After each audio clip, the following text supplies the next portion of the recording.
Selamat malam pemirsa Duta TV, kembali saya Diana Rosianti dalam Bincang Bisnis. Pemirsa, beberapa waktu lalu, tepatnya tanggal 29 November 2023, Bank Indonesia menyelenggarakan pertemuan tahunan yang mengangkat tema Sinergi Memperkuat Ketahanan dan Kebangkitan Ekonomi Nasional. Acara ini diselenggarakan secara hybrid dan diikuti oleh seluruh jajaran juga mitra-mitra mereka di kantor perwakilan Bank Indonesia seluruh Indonesia. Di pusat, acara dihadiri langsung oleh Presiden Republik Indonesia Joko Widodo yang memberikan arahan mengenai kebijakan pemerintah ke depan. Presiden Joko Widodo dalam arahannya menegaskan bahwa kondisi global sedang tidak baik-baik saja. Seiring dengan perlambatan ekonomi di China, suku bunga yang tinggi di Amerika Serikat, dan tensi geopolitik khususnya adalah konflik antara Palestina dengan Israel. Dalam arahannya, Presiden juga menyampaikan terkait pemilu 2024. Presiden berpesan bahwa bangsa ini sudah berkali-kali menyelenggarakan pemilu dan sudah bisa lebih bijak dalam menyikapi perbedaan. Pemirsa, langsung saja kita simak arahan Presiden Republik Indonesia Joko Widodo sebagai berikut. Bismillahirrahmanirrahim. Assalamualaikum warahmatullahi wabarakatuh.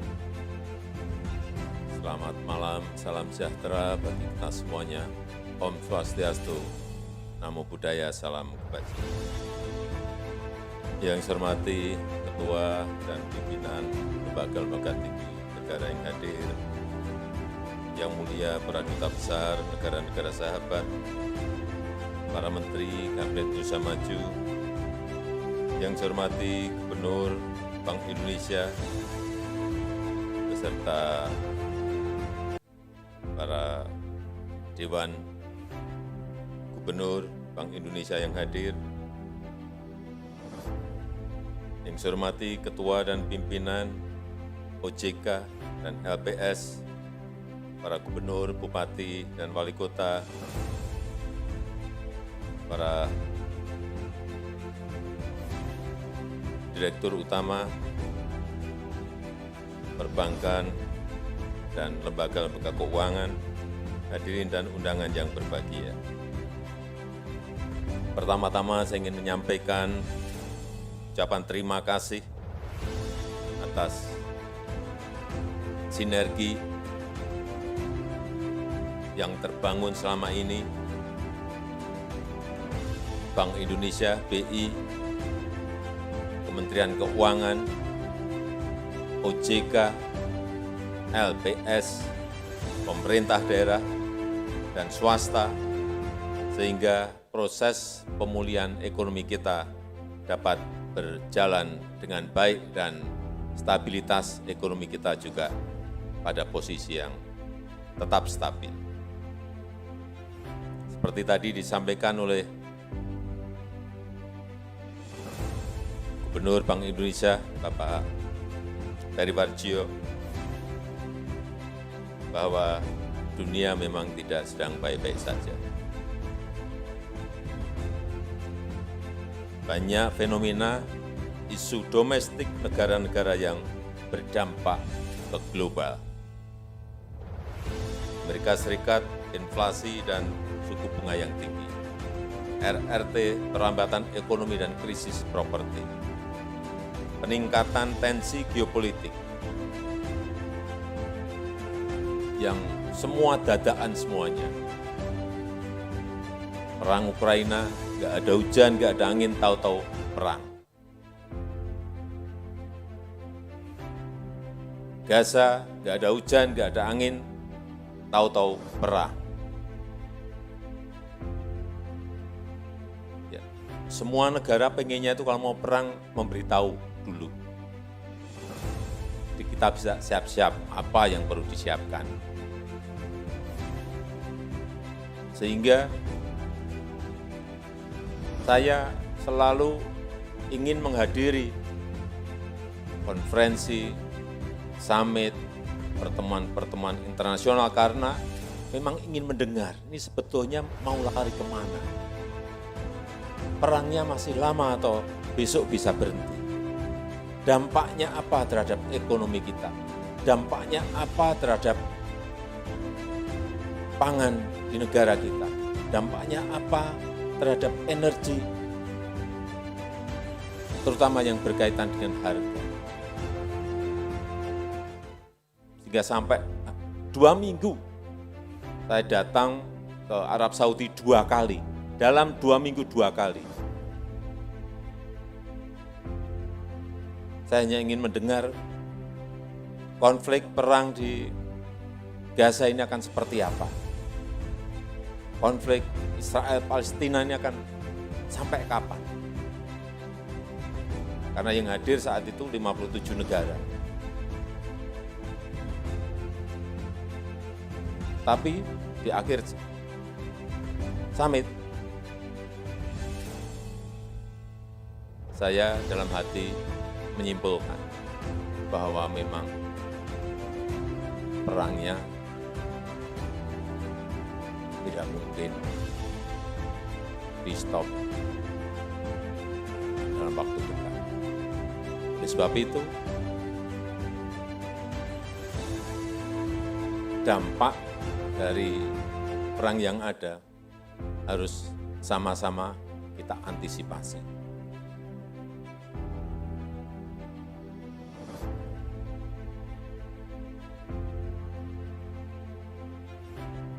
Karena kalau sudah yang namanya perang, ini ganggunya kemana-mana. Gangguan rantai pasok global, lonjakan harga pangan, lonjakan harga energi, semuanya akan terdampak semuanya. Kemudian juga dampak perubahan iklim.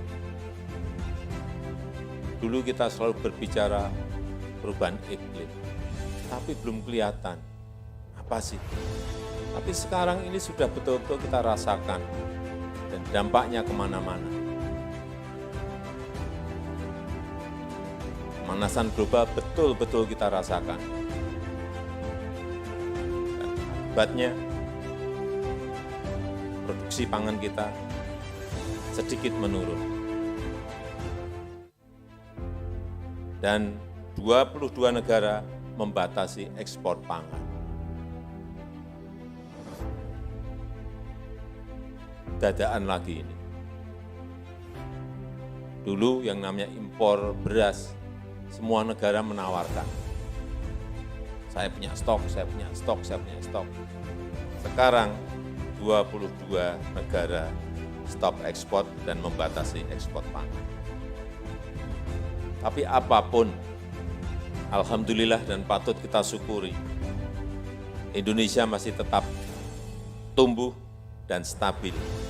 Pertumbuhan ekonomi, kita tahu semuanya, tadi sudah disampaikan oleh Pak Gubernur, di kisaran 5%. Ini kalau kita berbicara dengan kepala negara lain, dengan Presiden, dengan Perdana Menteri, kita bangga banget loh. Dengan pertumbuhan ekonomi kita yang masih di kisaran 5%, meskipun kalau kita lihat, kadang-kadang di bawah, kita disampaikan ke Pak Gub,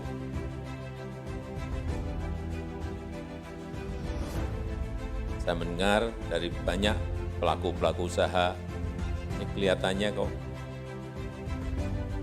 peredaran uangnya makin kering. Pelaku-pelaku.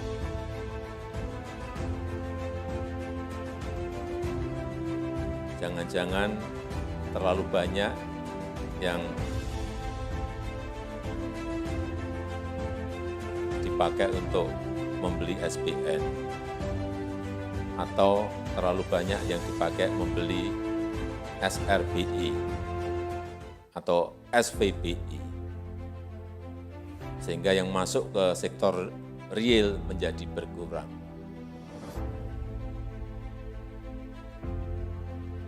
Dan juga dari fiskalnya juga sama, kita cek realisasi belanja pemerintah daerah, ini kalau ada gubernur, bupati, dan wali kota, realisasi belanja pemerintah daerah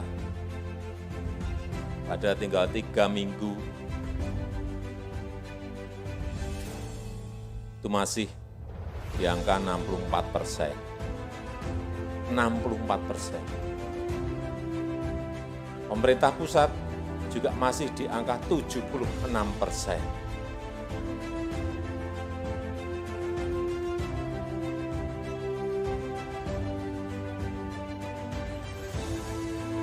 Hal-hal seperti ini hampir setiap hari selalu saya ikuti dan selalu saya telepon.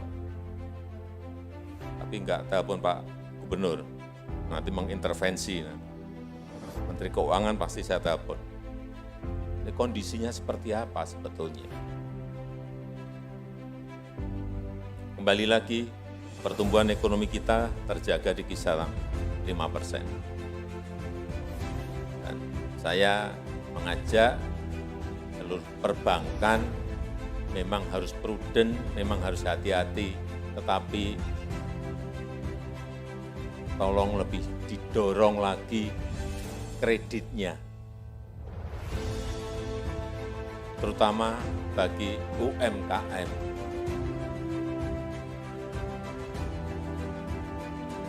Jangan semuanya rame-rame membeli yang tadi saya sampaikan, ke BI maupun ke SBN, meskipun juga boleh-boleh saja. Tapi agar sektor real bisa kelihatan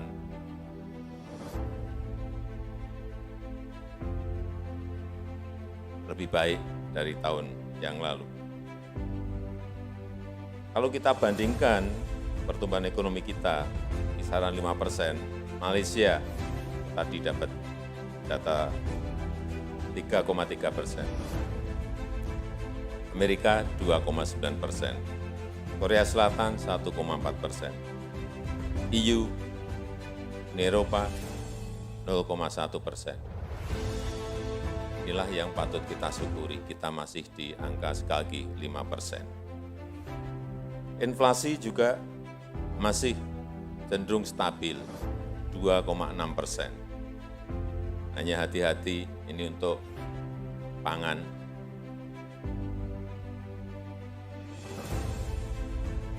Utamanya beras. Artinya apa? Kita harus optimis, tetapi tetap harus waspada, tetap harus hati-hati.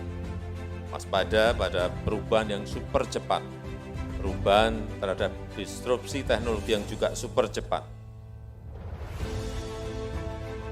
Memang kita harus prudent dalam melangkah, tetapi juga jangan terlalu hati-hati. Kredit terlalu hati-hati, kredit semuanya terlalu hati-hati. Akibatnya kering perputaran di sektor real. Tetapi yang paling penting juga antisipasi terhadap semua skenario ke depan. Cepat dalam merespon setiap perubahan. Misalnya untuk inflasi, cek terus di lapangan. Selesaikan kalau ada masalah dengan cepat. Kemudian juga perkuat KSSK, sering ketemu, sering berbicara untuk menjaga stabilitas sektor keuangan. Kalau pada keadaan normal mungkin nggak apa-apa 3 bulan sekali, Pak Gubernur BI, Pak OJK, Pak LPS ketemu dengan Bu Menteri Keuangan, dan Pak Menko Ekonomi, tapi dalam situasi seperti ini tidak bisa. Minim seminggu sekali, atau 2 minggu sekali ketemu tuh. Ya ngopi bareng-bareng kan nggak ada masalah. Nggak usah serius tetapi saling bertukar, angka bertukar, kalkulasi bertukar, hitungan-hitungan. Karena memang kondisinya kita harus merespon dengan cepat terhadap situasi-situasi yang berubah.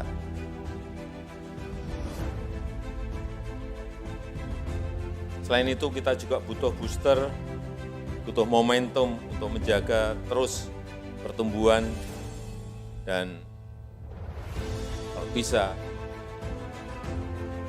naik dan meningkat. Saya kira kita memiliki strategi besar baik dalam hilirisasi industri maupun ekonomi hijau. Dan ini akan menjadi sebuah penggerak ekonomi nasional yang akan membuka lapangan kerja dan meningkatkan nilai tambah yang ada. Dan tentu saja akan menopang ekonomi yang berkelanjutan.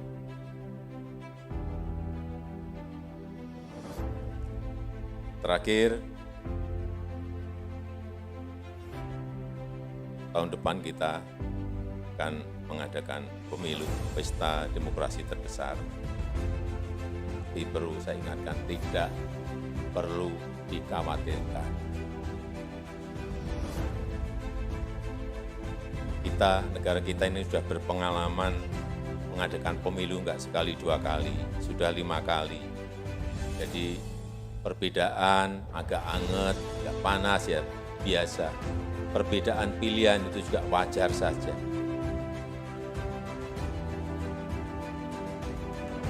Karena yang kita tahu semuanya, bangsa kita ini, bangsa Indonesia ini, bangsa yang cinta damai.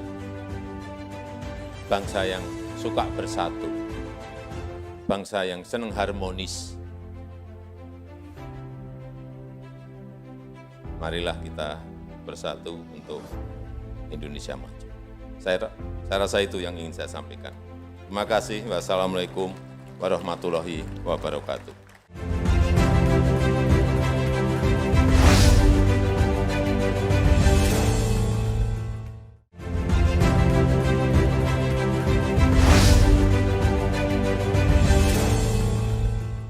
Pemirsa, masih di Bincang Bisnis dan kita telah menyimak arah kebijakan pemerintah Indonesia ke depan yang telah disampaikan oleh Presiden Republik Indonesia Joko Widodo.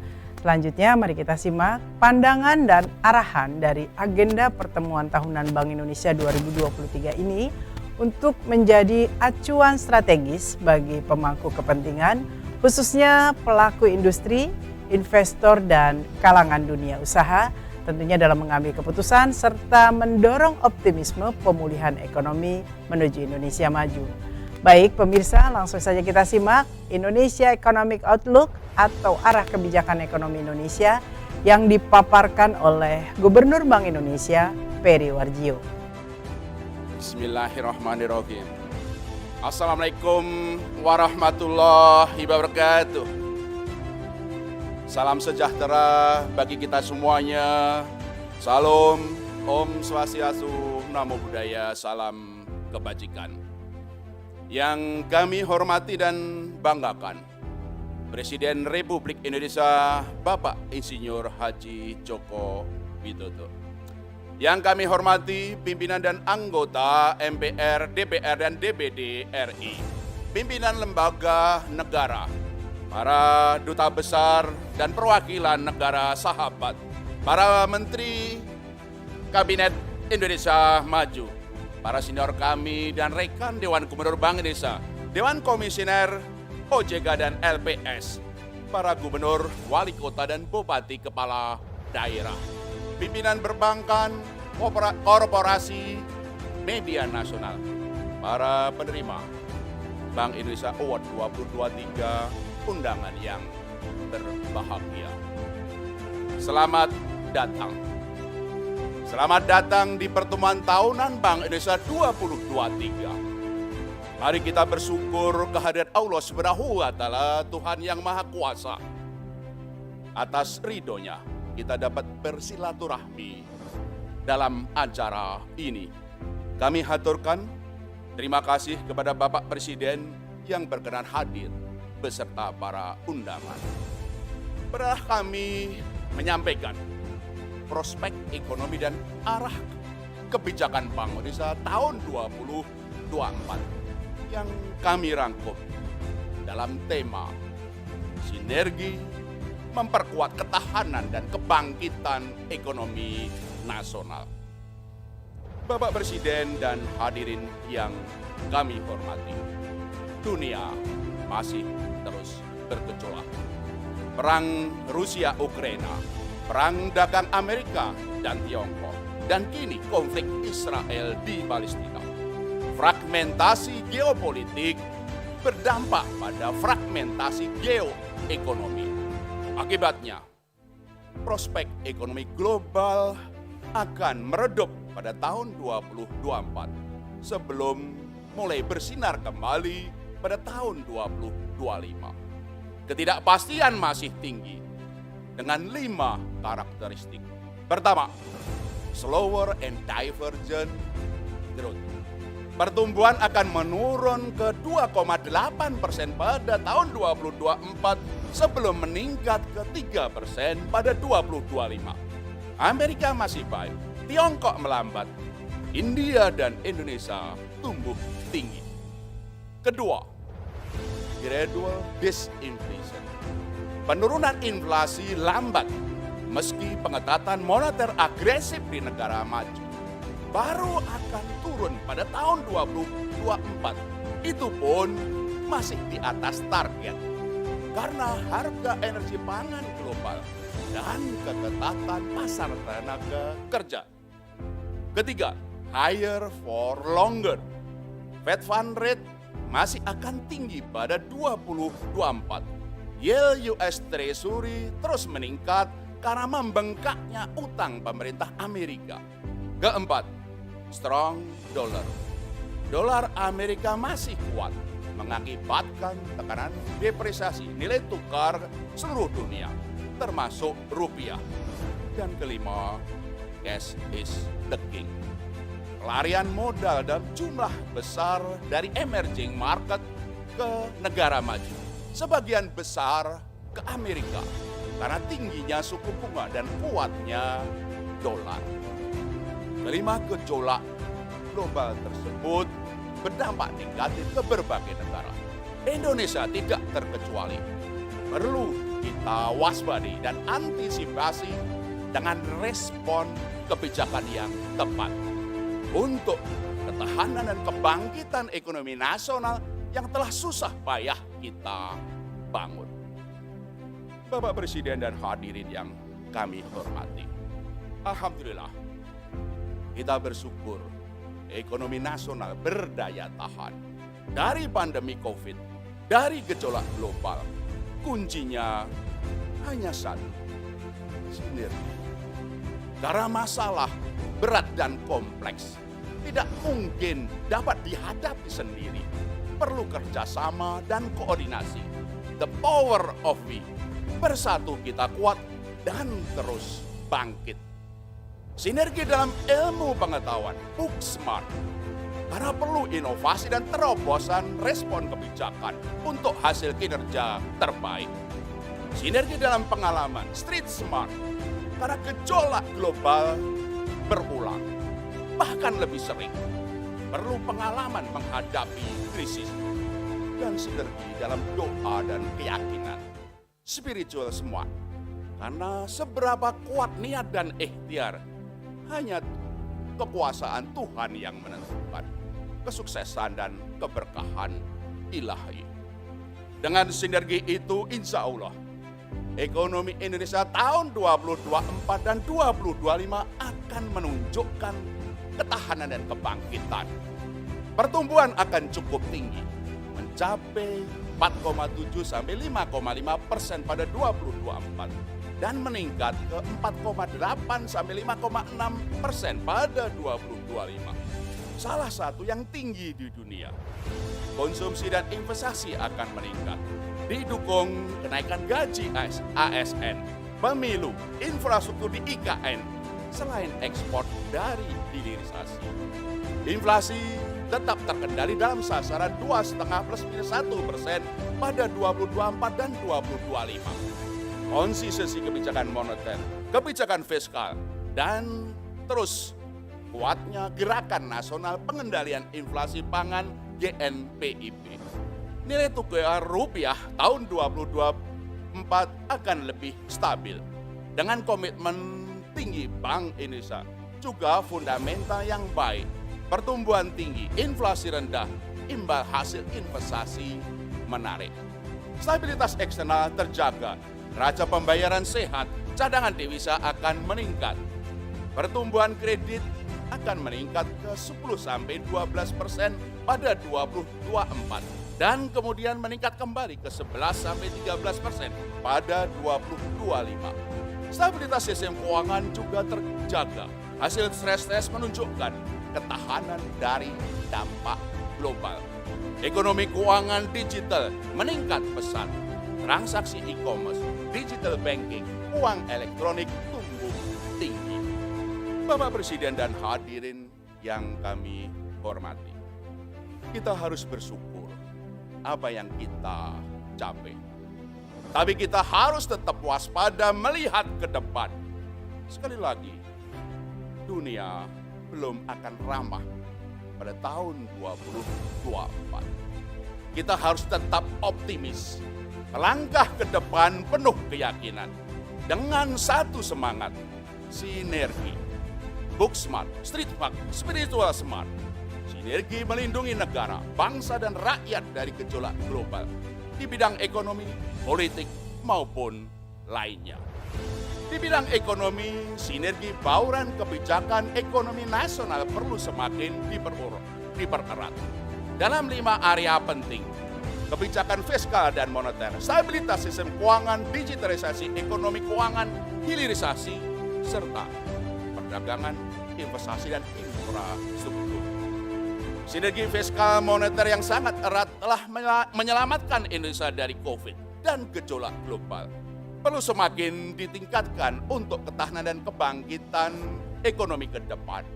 Sinergi pengendalian inflasi melalui kebijakan suku bunga dan stabilisasi rupiah Bank Indonesia, subsidi harga energi pemerintah, dan gerakan nasional pengendalian inflasi pangan.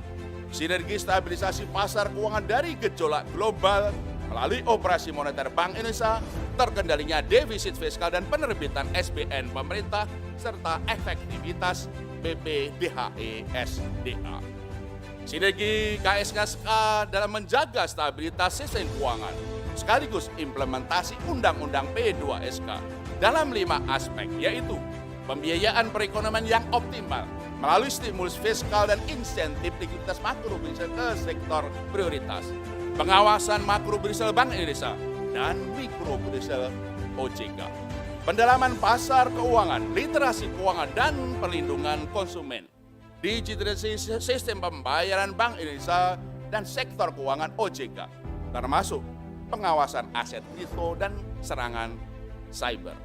Dan tentu saja, sinergi resolusi penanganan permasalahan lembaga keuangan antara OJK dan LPS. Untuk itu, implementasi Undang-Undang P2SK harus ditingkatkan. Pada tahun 2024, sebagian besar akan diselesaikan. Bapak Presiden dan hadirin yang kami hormati, kebangkitan ekonomi memerlukan transformasi di sektor real, infrastruktur konektivitas fisik dan digital, hilirisasi minerba, pertanian, perkebunan, peternakan, dan juga perikanan, pariwisata dan ekonomi kreatif, digitalisasi, perizinan yang ramah bisnis dan investasi. Dalam kaitan ini, kemajuan pesat transformasi ekonomi Indonesia sejak tahun 2013 sebagai modal dan landasan kuat untuk kebangkitan ekonomi ke depan. Meningkatkan pertumbuhan ekonomi melalui peningkatan modal, penyerapan tenaga kerja, dan kenaikan produktivitas. Untuk itu, kami mohon arahan Bapak Presiden. Sinergi kelima bauran kebijakan ekonomi nasional tersebut akan memperkuat ketahanan dan kebangkitan ekonomi Indonesia. Pertumbuhan lebih tinggi, stabilitas tetap terjaga ke depan. Dalam jangka menengah, pertumbuhan akan mencapai 5,3 sampai 6,1% pada tahun 2028. Inflasi terjaga rendah pada 2,5 plus minus 1%. Demikian juga neraca pembayaran tetap sehat. Bapak Presiden dan hadirin yang kami hormati, kami di Bank Indonesia bersyukur dapat turut mengawal perekonomian nasional. Dari ancaman krisis karena COVID, menjaga ketahanan dari gejolak global, berkontribusi nyata bagi perekonomian nasional sesuai visi dan budaya kerja Aku Bangga BI bermakna. Kami akan terus turut mendukung pertumbuhan ekonomi berkelanjutan sesuai Undang-Undang Bank Indonesia dan Undang-Undang P2SK melalui kebijakan moneter untuk pencapaian sasaran inflasi dan stabilitas nilai tukar, kebijakan sistem pembayaran untuk digitalisasi ekonomi keuangan, didukung sehatnya industri dan stabilnya infrastruktur pembayaran nasional, kebijakan makro Brussel untuk kredit pembiayaan perbankan yang optimal dan turut menjaga stabilitas sistem keuangan, didukung pendalaman pasar uang, pengembangan UMKM dan ekonomi keuangan syariah. Untuk itu, Bank Indonesia akan terus memperkuat sinergi kebijakan dengan pemerintah, KSSK, dan juga berbagai pihak. Pada tahun 2024, dengan masih berlanjutnya gejolak global, kebijakan moneter akan tetap pada stabilitas, pro-stability. Sementara 4 kebijakan lain, yaitu kebijakan makro Brussel, digitalisasi sistem pembayaran, pendalaman pasar uang, serta pengembangan UMKM dan ekonomi keuangan syariah untuk pertumbuhan pro-growth. Di kebijakan moneter pada tahun 2024 akan terus kami perkuat untuk stabilitas. Pertama, untuk memastikan tetap terkendalinya inflasi dalam sasaran 2,5 +-1% pada 2024 dan 2025, suku bunga BI rate akan kami pertahankan dan respon lebih lanjut sesuai dinamika ekonomi global dan domestik. Sinergi Gerakan Nasional Pengendalian Inflasi Pangan akan terus kami perkuat melalui 46 kantor-kantor kami di seluruh Indonesia. Kedua, stabilisasi nilai tukar rupiah untuk mitigasi gejolak global dan pengendalian inflasi harga impor melalui intervensi secara spot maupun forward sesuai kebutuhan. Kecukupan cadangan devisa akan terus kami jaga.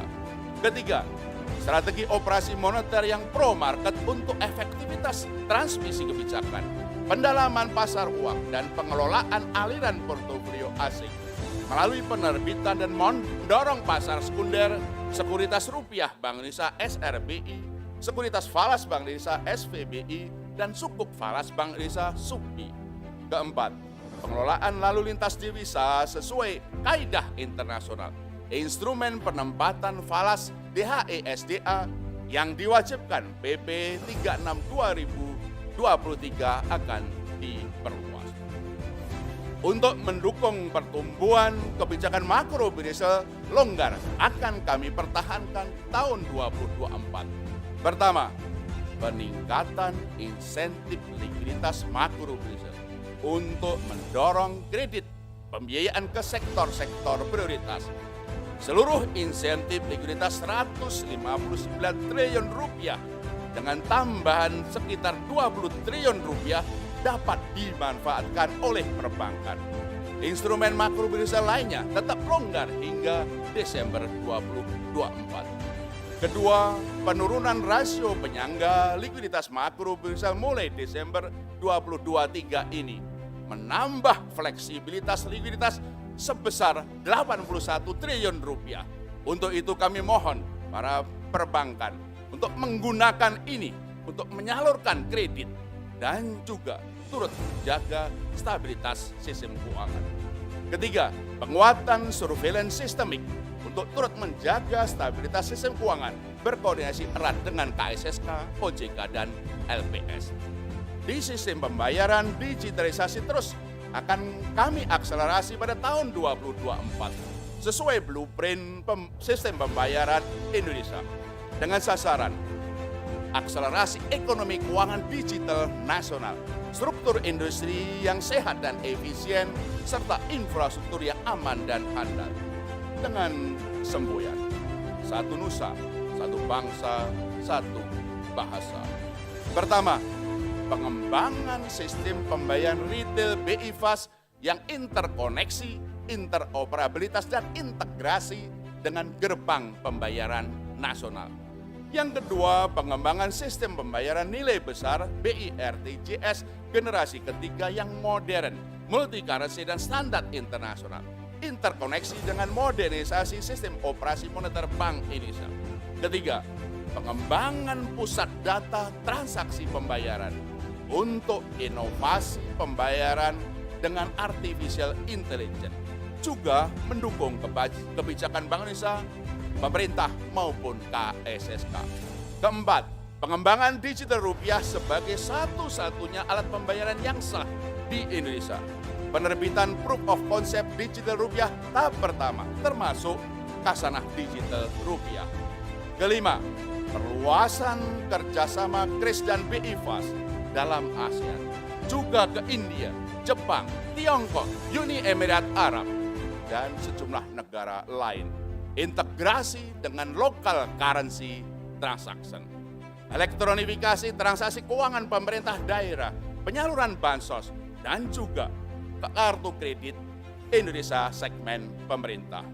Pendalaman pasar uang tahun 2024 juga progres untuk mendukung pembiayaan perekonomian sesuai blueprint pendalaman pasar uang dengan sasaran peningkatan volume transaksi dan likuiditas, efisiensi mekanisme pasar dan market conduct, serta stabilitas pasar dan infrastruktur pendukung. Untuk itu, kami akan terus kembangkan produk swap suku bunga dan nilai tukar untuk stabilitas rupiah, hedging, dan manajemen likuiditas jangka pendek. Juga penguatan mekanisme pasar yang efisien dalam pembentukan struktur suku bunga dan nilai tukar.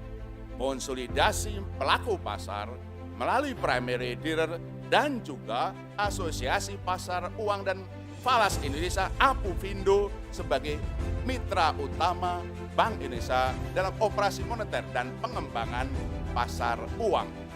Juga pengembangan sentral counterparty suku bunga dan nilai tukar dengan industri. Bank Indonesia juga terus mendukung pengembangan UMKM dan ekonomi keuangan syariah, juga ekonomi hijau. Penyelenggaraan karya kreatif Indonesia untuk UMKM Go Export Go Digital. Dukungan pada gerakan nasional Bangga Buatan Indonesia dan Bangga Berwisata di Indonesia. Pengembangan mata rantai ekonomi halal pada sektor unggulan, khususnya makanan halal dan modest fashion. Pengembangan pasar uang rupiah, sukuk rupiah dan falas Bank Indonesia. Juga penyelenggaraan festival ekonomi syariah di 3 wilayah dan ISEP berskala internasional. Di kebijakan internasional, setelah kesuksesan keketuaan Indonesia pada 2020, G20 22 dan ASEAN 2023, Bank Indonesia terus bersinergi dengan pemerintah untuk terus meningkatkan posisi Indonesia secara internasional. Untuk itu, kerjasama bilateral di bidang kebank sentralan, sistem pembayaran, local currency transaction, serta perjanjian swap bilateral. Perluasan kerjasama regional termasuk ASEAN Payment Connectivity, memperjuangkan kepentingan nasional di G20, IMF, FSB, dan BIS, maupun keuangan syariah di IFSB dan IILM. Juga terus kami memperkuat persepsi positif investor dan lembaga rating melalui Investor Relation Unit Bank Indonesia. Bapak Presiden dan hadirin yang kami hormati, di bidang kelembagaan, transformasi menyeluruh yang kami lakukan sejak tahun 2018 akan terus kami tingkatkan, membangun bank sentral di era digital, melaksanakan amanat Undang-Undang Bank Indonesia sekaligus implementasi Undang-Undang P2SK. Penguatan sistem tata kelola kebijakan dan kelembagaan dengan prinsip ikat, independensi, konsistensi, koordinasi, akuntabilitas, dan transparansi. Digitalisasi proses kerja dan organisasi didukung pusat data dan kapabilitas artificial intelligence. Kepemimpinan yang profesional, kompetensi tinggi, book smart, pengalaman kuat, street smart, dan berakhlak mulia spiritual smart. Melalui budaya kerja, aku bangga BI bermakna. penguatan akuntabilitas dengan laporan kinerja kelembagaan kepada Presiden dan DPR, juga transparansi publik. Alhamdulillah, dengan transformasi tanpa henti, pada tahun 2023, Bank Indonesia mendapatkan 7 penghargaan internasional. Bapak Presiden dan hadirin yang kami hormati, sebagai penutup, prospek ekonomi Indonesia tahun 2024 akan menunjukkan ketahanan dan kebangkitan di tengah gejolak global yang masih akan berlanjut. Optimis dan tetap waspada. Kuncinya sinergi bauran kebijakan ekonomi nasional. Bank Indonesia akan terus memperkuat sinergi dengan pemerintah, KSSK, DPR, dan berbagai pihak. Semoga Allah SWT memberikan dan memberkahi negara, bangsa, dan kita semua. Akhirnya, kami mohon dengan hormat berkenan Bapak Presiden untuk memberikan arahan. Sekian, terima kasih. Wassalamualaikum warahmatullahi wabarakatuh.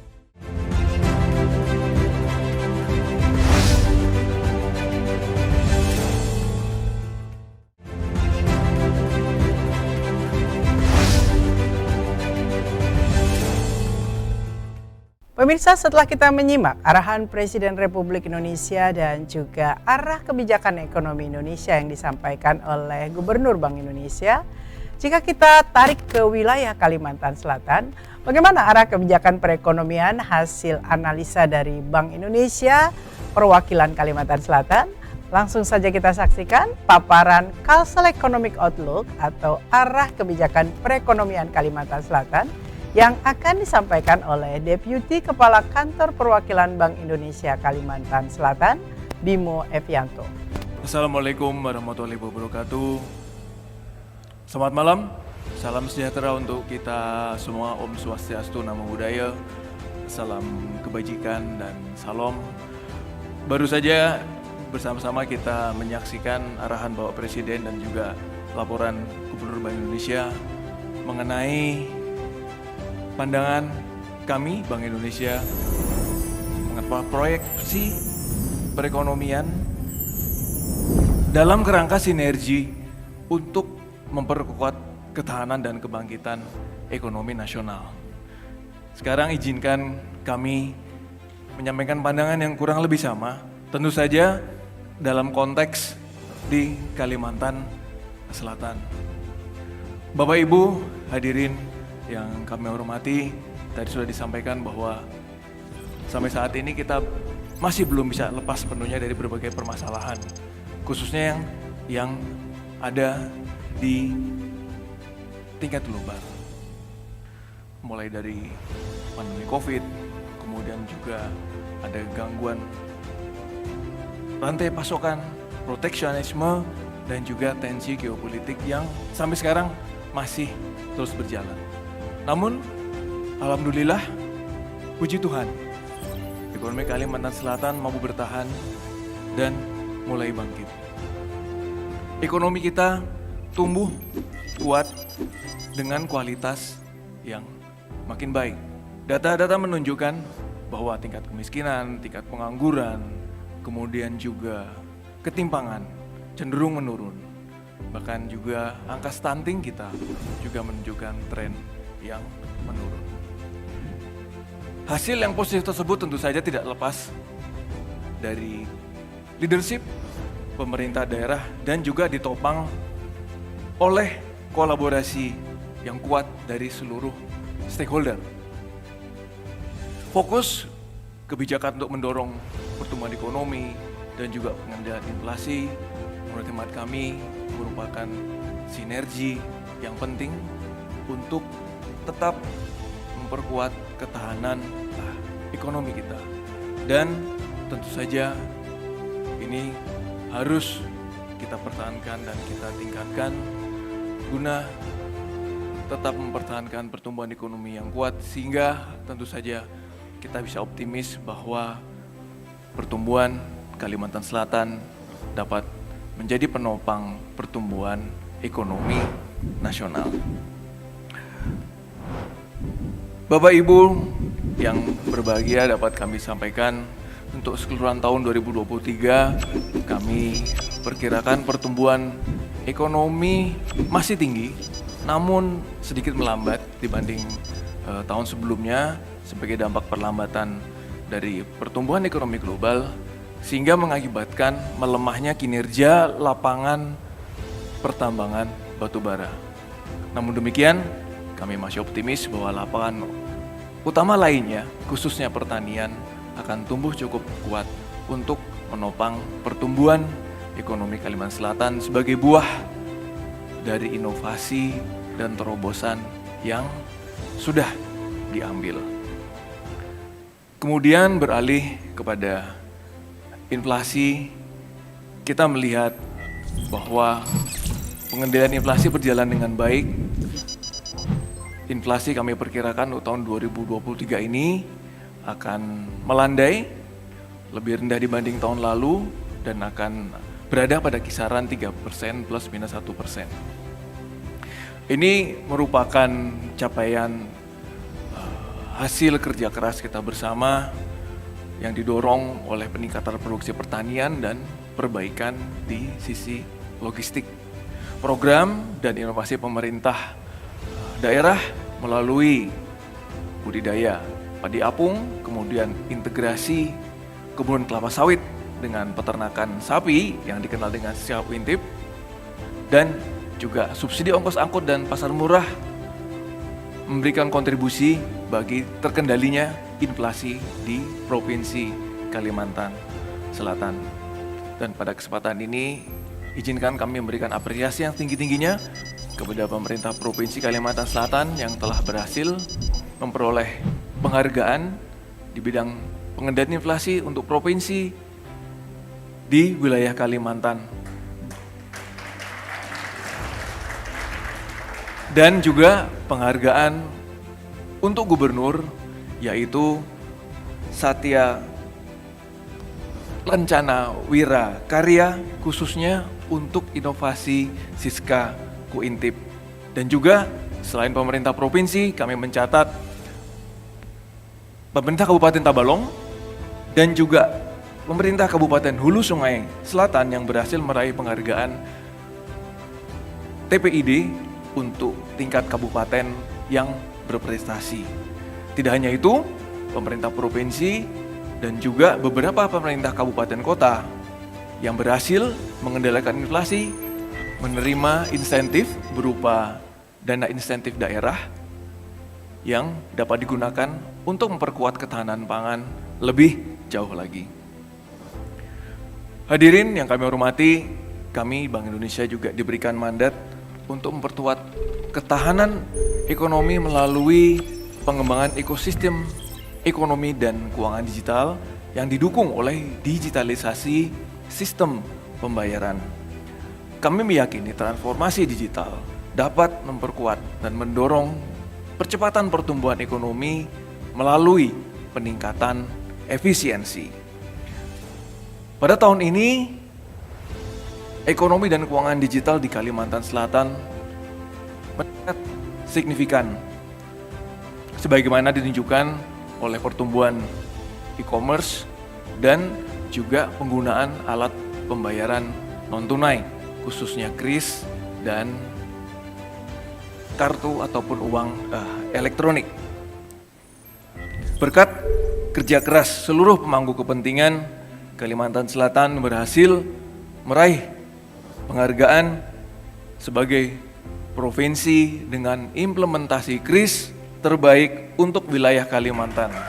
Yang tadi kita sama-sama saksikan, Bapak Gubernur mewakili beberapa pemerintah provinsi dengan kategori yang sama maju menerima penghargaan BI Award untuk tahun 2023.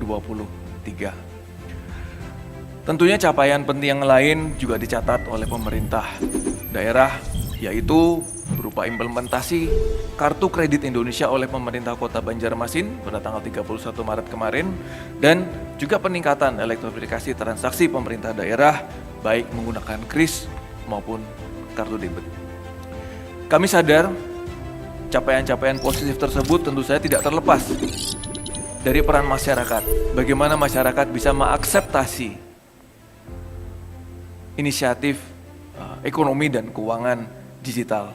Oleh sebab itu, percepatan dan perluasan ekonomi digital dibarengi oleh kegiatan untuk meningkatkan literasi masyarakat melalui sosialisasi dan edukasi, dan didukung dengan peningkatan infrastruktur untuk mengurangi wilayah dengan kategori blank spot.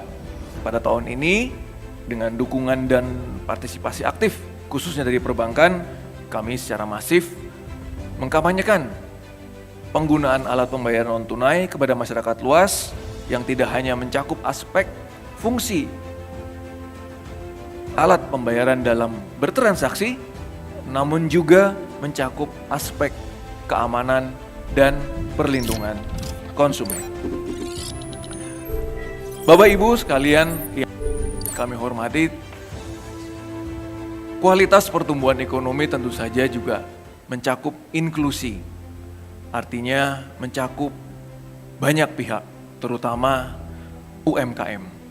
Tadi juga sudah disebutkan dalam pidato sambutan Pak Sekda yang dibawakan oleh Ibu Suparmi, bahwa berkaitan dengan pengembangan UMKM ini, kolaborasi yang menurut kami yang penting, yang diprakarsai oleh pemerintah provinsi, bekerja sama dengan pemerintah Kabupaten Hulu Sungai Utara, dan juga lembaga pengembangan pembayaran ekspor Indonesia, mohon maaf, dan kami ada di situ, telah meluncurkan proyek percontohan desa devisa pertama di Provinsi Kalimantan Selatan yang letaknya ada di Desa Banyuhirang yang menghasilkan kerajinan anyam dari enceng gondok yang berpotensi untuk diekspor. Selain itu tentu saja pendampingan dan juga pengembangan kapasitas pada UMKM terus kami lakukan agar UMKM bisa naik kelas, berdaya saing, go ekspor, dan go digital. Selain UMKM konvensional, UMKM yang berprinsip syariah juga tidak luput dari upaya pengembangan yang kami lakukan bersama-sama dengan pemangku kepentingan lainnya. Salah satu tonggak sejarah yang penting yang dicatat di ekonomi dan keuangan syariah Kalimantan Selatan adalah dikukuhkannya Komite Daerah Ekonomi dan Keuangan Syariah atau KDEKS Kalimantan Selatan pada tanggal 11 April yang lalu oleh Bapak Wakil Presiden. Harapannya ini semua akan bisa mempercepat pengembangan ekonomi dan keuangan syariah di Kalimantan Selatan. Bapak Ibu hadirin yang kami hormati, ke depan kami memandang bahwa kondisi ekonomi global masih diliputi faktor ketidakpastian yang tinggi. Untuk itu kita tetap menunjukkan sikap antisipatif dan waspada terhadap berbagai faktor risiko, dan pada saat yang bersamaan juga menjaga momentum positif dan optimisme terhadap pertumbuhan ekonomi. Di tengah faktor-faktor risiko tersebut, kami perkirakan pertumbuhan ekonomi untuk Kalimantan Selatan di tahun 2024 itu masih tumbuh positif, dan inflasi kami perkirakan akan melandai dan berada pada kisaran yang lebih rendah, yaitu di sekitar 2,5% plus minus 1%. Dengan melihat tantangan tersebut, izinkan kami memberikan beberapa masukan, rekomendasi guna mendorong perekonomian sekaligus untuk menjaga stabilitas harga di Kalimantan Selatan. Kami memandang kunci utama untuk mewujudkan pertumbuhan ekonomi yang tetap kuat dan berkelanjutan di Kalimantan Selatan adalah melalui transformasi ekonomi. Proses transformasi ekonomi utamanya bisa dilakukan melalui hilirisasi produk batu bara dan juga kelapa sawit. Sekaligus tujuannya di sini ada dua. Pertama, untuk tentu saja menciptakan ataupun meningkatkan nilai tambah kedua komoditas tersebut dan juga memperbaiki kinerja ekspor Kalimantan Selatan. Strategi ini diyakini juga akan mampu meningkatkan ketahanan energi melalui penciptaan sumber energi alternatif, mengurangi emisi gas karbon, dan juga menciptakan forward looking bagi industri hilir lainnya. Tentu saja terobosan ini harus didukung oleh peningkatan kualitas sumber daya manusia, peningkatan infrastruktur, dan insentif bagi investasi. Selain hilirisasi, kami juga memandang bahwa Kalimantan Selatan juga perlu mengembangkan sumber pertumbuhan ekonomi baru, khususnya yang berkaitan dengan sektor pariwisata. Tadi juga dikemukakan juga oleh Ibu Suparmi, kita patut bangga kita memiliki Geopark Meratus yang sedang dicanangkan untuk dinaik kelas menjadi UNESCO Global Geopark yang diharapkan mampu menjadi momentum bagi bangkitnya kegiatan ataupun ke sektor pariwisata di Kalimantan Selatan. Geopark Meratus perlu kita dorong sebagai rebranding pariwisata Kalimantan Selatan yang lebih terintegrasi. Selain itu, kami juga memandang bahwa ekonomi hijau juga merupakan salah satu potensi yang bisa menopang pertumbuhan ekonomi Kalimantan Selatan untuk lebih kuat, berkelanjutan, dan inklusif. Kita bisa mulai dari inisiatif yang sederhana, misalnya melalui penciptaan aktivitas ekonomi sirkular yang dikenal dengan karakteristik reuse, reduce, dan recycle.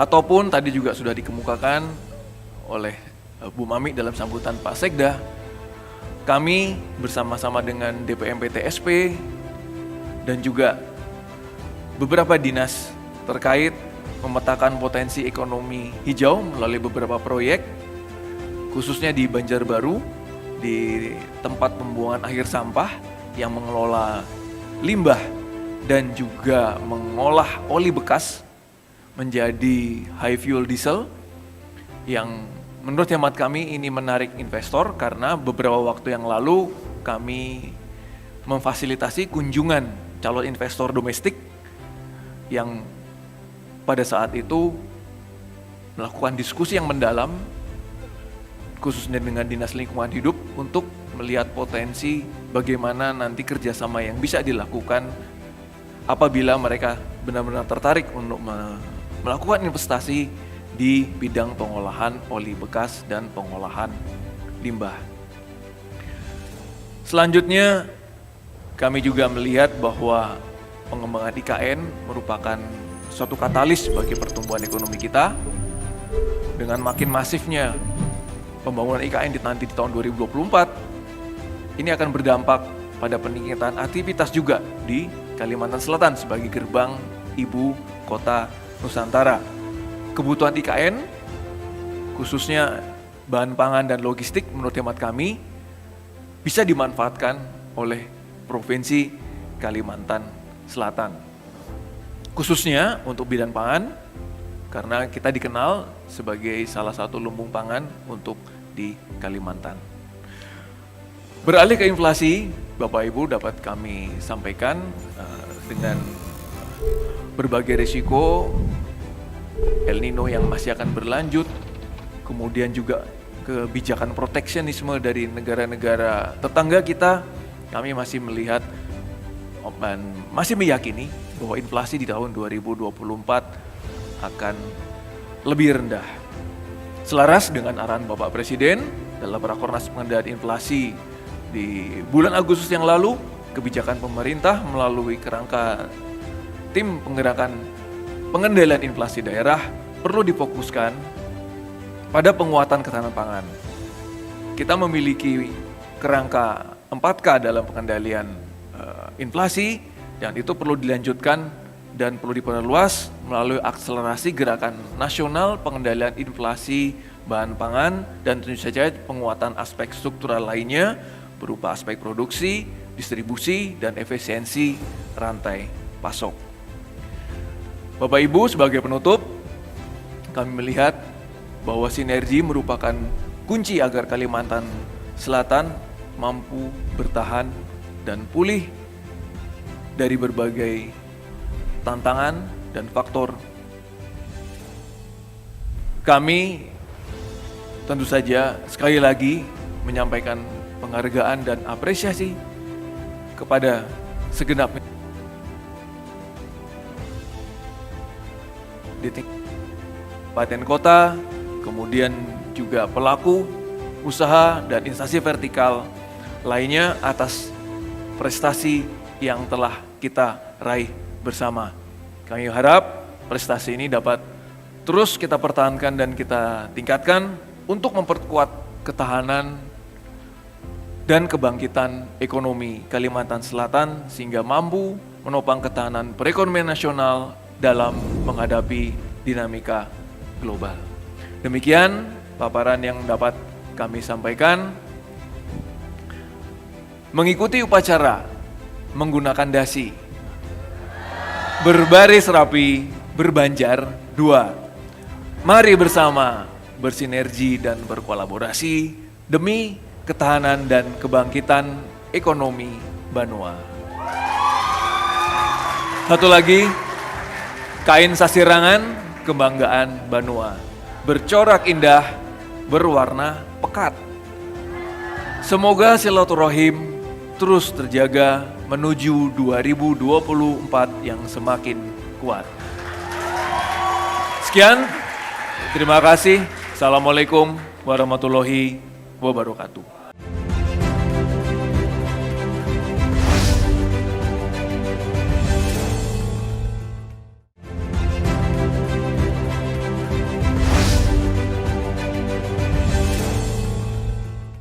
Pemirsa, pada acara pertemuan tahunan Bank Indonesia tahun 2023 telah diberikan penghargaan atau awarding kepada mitra strategis Bank Indonesia.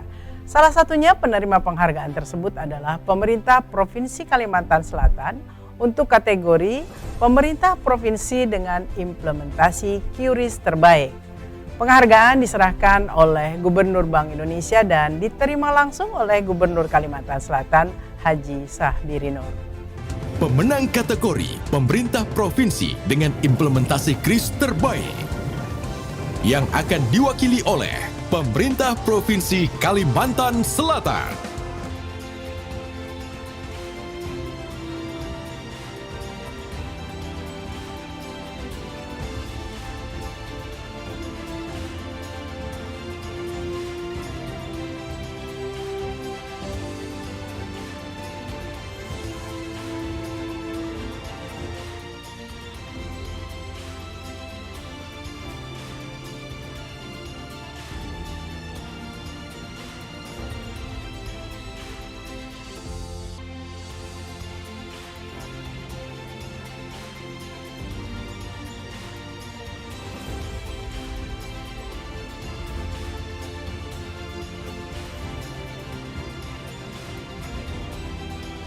Kita berikan aplaus selamat kepada seluruh pemenang BI Award 2023. Mohon berkenan berfoto bersama. Kami mengundang anggota Dewan Gubernur Bank Indonesia untuk berkenan berfoto bersama dengan seluruh penerima BI Award 2023. Kami pandu, hitung mundur, 3, 2, 1. Sekali lagi, 3, 2, 1. Terima kasih kepada Gubernur Bank Indonesia beserta anggota Dewan Gubernur Bank Indonesia serta seluruh penerima BI Award 2023.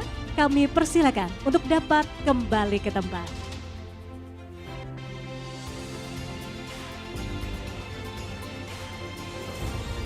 Baik pemirsa, apa yang telah dihadirkan dalam Bincang Bisnis edisi spesial kali ini merupakan acuan strategis tentunya bagi para pemangku kepentingan, khususnya untuk mereka pelaku industri, investor, dan juga kalangan dunia usaha untuk bisa dijadikan acuan dalam mengambil keputusan langkah apa yang tepat untuk mengembangkan berbagai usahanya.